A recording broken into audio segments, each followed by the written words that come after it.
The Magnificent Battle, Merlin, Arthur's Court, and the Mistress of Time, by the Magus, read by the Magus. Chapter 29, Out of the Frying Pan, Into the Fire. Ashur was not happy. The understatement of the millennium, actually more like a millennium and a half. Being roasted alive and eaten for supper by trolls, even if they were half-trolls only, was not what Ashur considered a happy ending. Dim was intent on the cooking process, but he had a problem. He needed Bobo's assistance to put that large roasting stick on the spit. Ashur saw her opportunity, and, fighting and pulling, managed to slip out of the rope the trolls had tied her with. Falling to the ground beside the fire, she ran straight ahead, which just happened to be under the squatting Dim, who saw her run but was too slow to catch her without dropping the limb with Boy tied to it. As Ashur ran between the giant, disgusting, hairy legs, she threw the rope around Dim's foot and made for the trees. Dim, whose massive stomach could be heard growling overhead like distant thunder on a summer's evening, turned to grab the fleeing Ashur. As he turned, he put his giant foot into a loop in the rope that Ashur had thrown aside. Thinking quickly, an attribute of humans, if not of trolls, Boys also worked himself loose. Seeing the possibility, he grabbed the rope and wrapped his end around the nearby stump of a tree. Dim took a step and dragged his toe sufficiently for the rope to slip up around his ankle. He was unaware, of course trolls are unaware, when he took the next step. The rope held taut and tripped him. He gave a gigantic thud as he crashed to the ground, his face falling beside the fleeing Ashur. If he had had his eyes open, he would have seen her and could have reached up with his long, hairy arm and grabbed her. But by the time he realized that he could catch her, she was out of reach and into the woods. It took a few moments for Dim to make sense of what was happening to him. In fact, it always took Dim a few moments to make sense of most anything, if he could, even then. He got up, took the rope from around his foot, and inspected his bruised elbows and a place on his stomach that had landed unhappily on a rock. Then he patched all the pieces of his wits together and looked at Boy. "Boy," he said to himself, "Boy, let man-wife run away." Boy stood by the tree, not moving.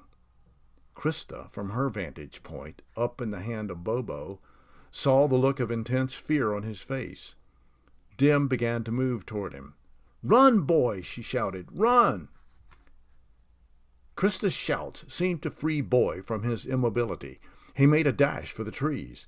Dim moved after him surprisingly quickly, grabbing his large club and slamming it to the ground, trying to hit Boy.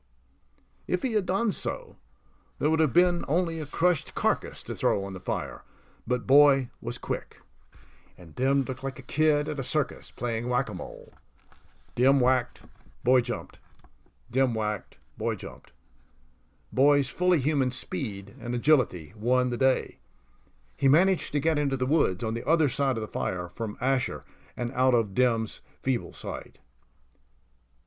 Dim turned to Bobo. Envision Krysta as a crude, boorish knight would a stuffed pig, and grunted loudly. "Man-wife for supper! Cook!" he commanded Bobo. As slow as he was, Bobo knew it was not healthy to disobey the orders of his older, larger troll companion, but this time his large heart overruled his small brain. "No, keep man-wife," he said, as he held Krysta to his chest. Krysta could feel the gigantic pump of a heart inside, thumping methodically like a huge machine. Dim approached Bobo, club in hand. He held it up in a menacing gesture. Bobo moved Krysta from his right hand to his left, then grabbed a large limb to defend himself from Dim. Must be right-handed, Krysta thought. "No cook Krysta," Bobo said. Dim went around the fire and approached Bobo. "Cook man-wife," he shouted at Bobo. No, not Cook Krysta, Bobo answered. Dim raised his club and took a swing at Bobo. Bobo raised the limb he had grabbed and fended off the blow by the larger troll. He looked at Dim. He looked at Krysta. Dim came closer to take another swing. Bobo didn't have time to put Krysta down, so he mostly dropped her.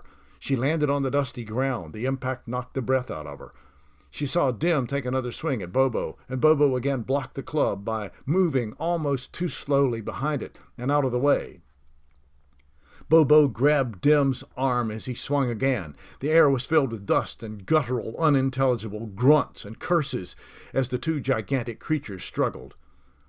As Bobo pushed at Dim, Dim's foot landed squarely in the fire that had been intended for the girls. A deafening yell rang out over the woods and echoed from some far distant place. Moments later, the two trolls were rolling on the ground, punching and grunting things that Krysta was just as happy that she didn't understand. Krysta was still struggling to breathe. She felt a hand grab hers and begin to pull. She looked up. She saw a frantic boy pulling and tugging on her arm. "Run, man-wife, run!" he said as emphatically but as quietly as he could so as to prevent the two warring trolls from hearing. Krysta got to her feet and half ran and was half dragged by a boy toward the woods. When they got there, she looked back and saw that the trolls were still wrestling and rolling on the ground.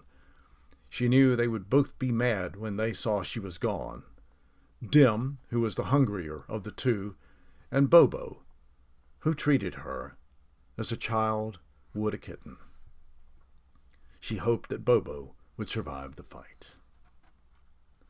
Fearing to make noise that the two changelings could follow, Krysta and Boy hid themselves among washed-out tree roots by the side of a nearby stream, hoping the two creatures would go off looking for them, and then they could get away. What they heard were troll curses, slamming and banging, then a roar when Dim realized that the two man-wives, his delicious supper that he had been anticipating with such great excitement, were gone. They heard him crashing through the trees as he walked toward them, down by the stream, looking for the man-wives and Boy. Angrily, he broke off tree limbs and threw them to the ground. One of them landed so close to Krysta that it almost hit her, but he went on by Krysta and Boy, swinging his club back and forth in frustration and hunger. Moments later, Krysta heard a heart-rending call as Bobo, slow as a tortoise, but aflame with tragic love, the kind a lonely orphan might have for a new puppy that is lost, or a kitten that has run away. Bobo went walking by. "Krysta!" he shouted. "Krysta!" he called again and again. Though she did not dare look, Krysta could hear that he was crying as he went. The sound of his poor, elephantine heart breaking yet again. "Krysta!" He went on searching into the distance and around the valley, until so far away that she and Boy felt they could make their getaway. Still as they went, they heard his sorrowful cry, "Krysta!" echoing dolefully through the forest.